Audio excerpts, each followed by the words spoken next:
Welcome to the Financial Microphone. In this video, we're going to talk about how the rich think compared to the poor and middle class. So let's jump right in and get started with number one. One way the rich think differently than the middle class and the poor is how they see money. The poor mindset values money over time, whereas the rich mindset values time over money. While the average person focuses on active income by going to their job and working for money, the rich focus on obtaining assets that will work to produce passive income for them. Whether we want to admit it or not, this world runs on money, and we cannot ignore the fact that money and time go hand in hand. So how we spend time acquiring money can drastically change the way our lives look. Money comes and goes. In fact, the government prints and circulates new money every single day. But time is something that cannot be replaced. It is finite, and the rich know this, which is why they don't work for money like the poor. Ask yourself this question: do you think like the rich or like the poor? If your way of getting more money is to put more hours in at your job, then you have a poor mindset. If your way of getting more money involves obtaining passive income producing assets, then you have a rich mindset. Now you might be asking yourself, if working a job is not the answer, then how am I supposed to obtain money in the first place and get passive income producing assets, which leads me to my second point. Number two. Use your job as a stepping stone, not as the one and only lifetime source of income. The rich may have a job at one point in their journey to becoming financially free, but the goal is to be able to replace that job with assets.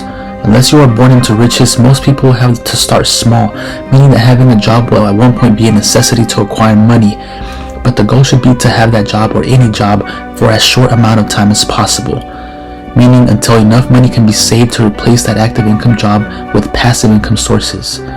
What 95% of Americans do instead is just the opposite.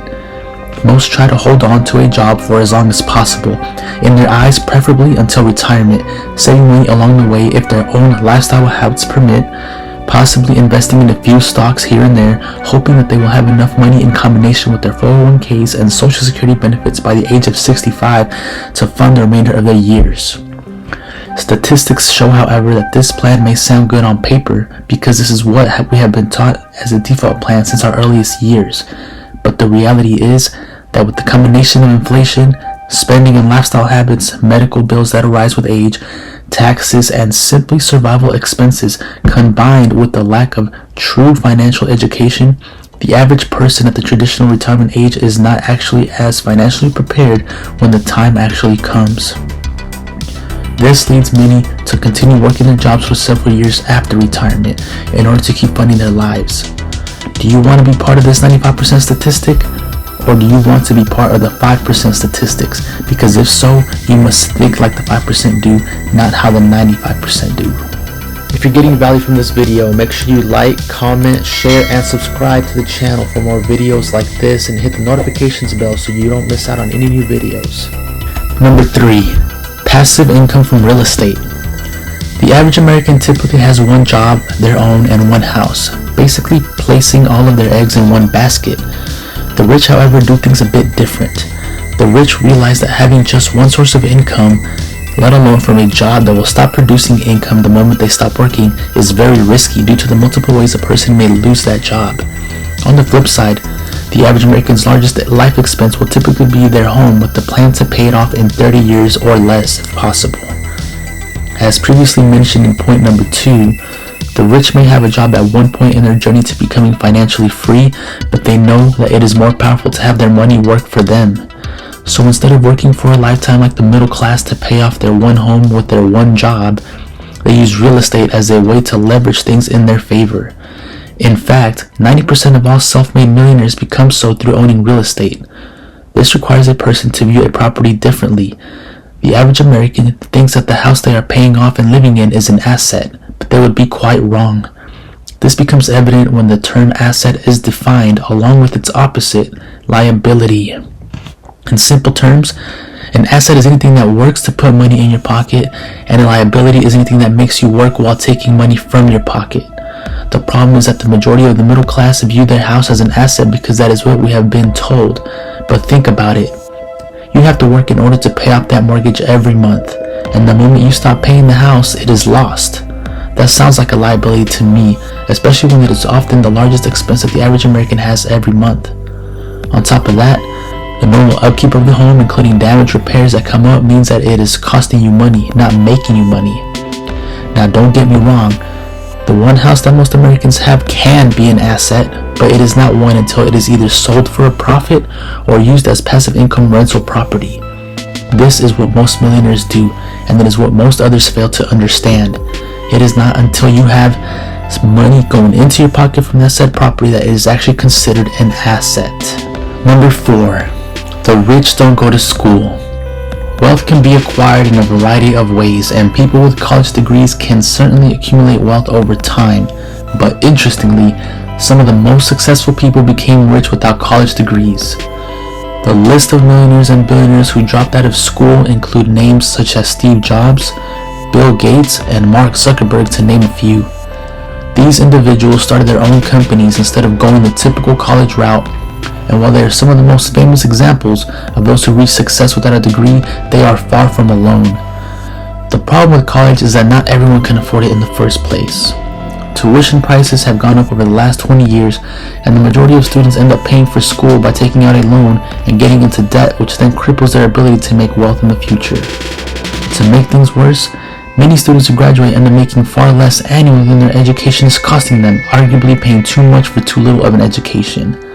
This is even more evident today with the amount of information that is at our fingertips at much lower costs through both open source online courses and even free online courses that can teach individuals valuable skills that produce a return. College, or the traditional educational system as a whole, has one big flaw that causes many to fall into a rut, and that is the lack of financial education. So while many have the sense to go to school and get a high-paying job, they never learn to manage money and have it work for them, because that is not something that is taught in school. This, however, is also good news, because it means that you do not have to go to school to be financially educated, because there are mediums such as books, vlogs, and videos like this one that teach you how to create and keep wealth. Number 5. Multiple streams of income. The rich know that having only one stream of income is not only risky, but it is more difficult to build wealth that way. What happens if your only source of income is your job and you either lose it or are physically unable to keep working? Similarly, if that single job is your only income stream and it requires work from you, it then creates a limit on how much money can be earned, given that there are only so many hours in a day. This is why the average millionaire has around 7 streams of income, and if one of those sources were to fail, there would still be 6 other income streams to fall back on. This is true financial security, unlike the poor mindset which considers a steady job with benefits security. Furthermore, the rich focus on obtaining streams of income that do not require them to be present in order to generate income. This is not to say that work does not go into creating these income sources, but they do it with the intention of ultimately creating passive income by taking themselves out of the equation and outsourcing any work that can be outsourced. The rich know that having a mentality where thinking that no one can do the work better than you is detrimental to the success of the individual. This is especially the case when a task is time-consuming and difficult to accomplish due to a lack of experience or skill, making it the smart choice to hire someone who already knows how to do the task, saving both time and energy while also obtaining optimal results. This concept can be applied to anything from business, investing, e-commerce, content creation, and anything in between. This is exactly what the rich do. They surround themselves with people who know how to do things that they may not have to do themselves, or that can simply be done better or faster by someone else. This requires the individual to check their ego and let others take care of smaller tasks so that focus can be placed on the larger tasks. Start applying this knowledge to your life and start building wealth. That's it for this video. Thanks for watching, and make sure to like, comment, share, and subscribe to the channel for more content like this.